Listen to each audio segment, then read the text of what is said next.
Hi കൂട്ടുകാരെ, എല്ലാവർക്കും ലിനൂസ് വേൾഡിൻ്റെ പുതിയൊരു വീഡിയോയിലേക്ക് സ്വാഗതം. അപ്പോൾ ഇന്നത്തെ വീഡിയോ നമ്മൾ ഈ ഒരു ചെടിയുടെ കെയറിങ്, ഇതിൻ്റെ പ്രൊപ്പഗേഷൻ രീതി, ഇതുപോലെ പൂക്കാനായിട്ട് ഞാൻ എന്തൊക്കെ വളങ്ങളാണ് ചെയ്ത് കൊടുത്തിട്ടുള്ളത് എന്നൊക്കെ ഉൾപ്പെടുത്തിയിട്ടുള്ള ഒരു വീഡിയോ ആണ്. അപ്പോൾ ഈ ഒരു ചെടിയുടെ ശരിക്കുള്ള ഐഡിയ എന്താണെന്നൊന്നും എനിക്കറിയത്തില്ല. ഞങ്ങളെ നാട്ടിൽ ഇതിന് വയലറ്റ് മുല്ല എന്നാണ് കേട്ടോ പറയാറ്. ശരിക്കും മുല്ലപ്പൂവിൻ്റെ പോലത്തെ പൂക്കളാണ് കേട്ടോ ഇതിൻ്റെ വയലറ്റ് കളറാണെന്നേ ഉള്ളൂ. ഇതുപോലെ നിറച്ചും പൂക്കളുണ്ടാവും കേട്ടോ. അപ്പോൾ ഇതിനായിട്ട് ഞാൻ എന്താണ് ചെയ്ത് കൊടുത്തിട്ടുള്ളതെന്ന് ആദ്യം തന്നെ പറയാം. അപ്പോൾ ഞാൻ ആദ്യമൊക്കെ ഈ ഒരു ചെടി തണലത്തായിരുന്നു കേട്ടോ വെച്ചിട്ടുണ്ടായിരുന്നത്. അത് കാരണം എനിക്ക് ഇതിമേ പൂക്കളൊന്നും ഉണ്ടായിരുന്നില്ല. അപ്പോൾ ഞാൻ വിചാരിച്ചു ഇതിന് തണലായിട്ടായിരിക്കും ഇതിന് പൂക്കൾ ഉണ്ടാവാത്തത്. അപ്പോൾ ഇതൊന്ന് നന്നായിട്ട് തന്നെ പ്രൂൺ ചെയ്ത് എന്നിട്ട് നല്ല വളങ്ങളൊക്കെ കൊടുത്തിട്ട് ഞാൻ നല്ല സൺലൈറ്റ് ഉള്ള ഒരു ഭാഗത്ത് കൊണ്ടുപോയി വെച്ചിട്ടോ. അതിന് ശേഷമുള്ള ഒരു റിസൾട്ടാണ് ഇപ്പോൾ നിങ്ങൾ കണ്ടുകൊണ്ടിരിക്കുന്നത്.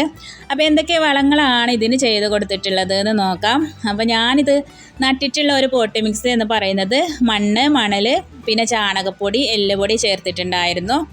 പിന്നെ അതിന് ശേഷം ഞാനിതിന് DAP ഇട്ട് കൊടുത്തു കേട്ടോ. അപ്പോൾ DAP ഒക്കെ ഇട്ട് കൊടുത്തതിന് ശേഷമാണ് ഇതുപോലെ പൂക്കാനായിട്ട് തുടങ്ങിയത്. ഏത് പൂക്കാത്ത ചെടികൾക്കും DAP ഇട്ട് കൊടുത്താൽ നല്ല രീതിയിൽ തന്നെ നമുക്ക് പൂക്കൾ ഉണ്ടായി കിട്ടും കേട്ടോ. ഞാൻ ആദ്യം ഒന്നും DAP യൂസ് ചെയ്യാറില്ലായിരുന്നു. ഇപ്പോൾ എൻ്റെ എല്ലാ ചെടികൾക്കും ഞാൻ DAP ഇട്ട് കൊടുക്കാറുണ്ട്. നല്ല റിസൾട്ടാണ് കേട്ടോ നമുക്ക് കിട്ടുന്നത്. DAP ഇട്ട് കൊടുക്കേണ്ട രീതി മാസത്തിൽ 2 തവണയായിട്ട് നമുക്ക് ഇട്ട് കൊടുക്കാം കേട്ടോ. അപ്പോൾ 15 ദിവസം കൂടുമ്പോൾ നമുക്ക് DAP ഇട്ട് കൊടുക്കാം. അപ്പോൾ അത് ചെടി നനച്ചതിന് ശേഷം ചെടിയുടെ ചുവട്ടിൽ നിന്നും കുറച്ച് അകത്തിയിട്ടാണ് ഈ ഒരു DAP ഇട്ട് കൊടുക്കേണ്ടത്. ഒരു 5-6 തരി വീതം നമുക്ക് ഓരോ ചെടിക്കും ഇട്ട് കൊടുക്കാവുന്നതാണ് കേട്ടോ. അത് ചെടിയുടെ സൈസ് അനുസരിച്ച്, അതേപോലെ പോട്ടിൻ്റെ സൈസ് അനുസരിച്ച് വേണം നമ്മൾ DAP ഇട്ട് കൊടുക്കാനായിട്ട്. പിന്നെ ഈ ഒരു ചെടിയുടെ പ്രൊപ്പഗേഷൻ രീതി എന്ന് പറയുന്നത് ഇതിൻ്റെ കട്ടിങ്സ് ആണ് കേട്ടോ.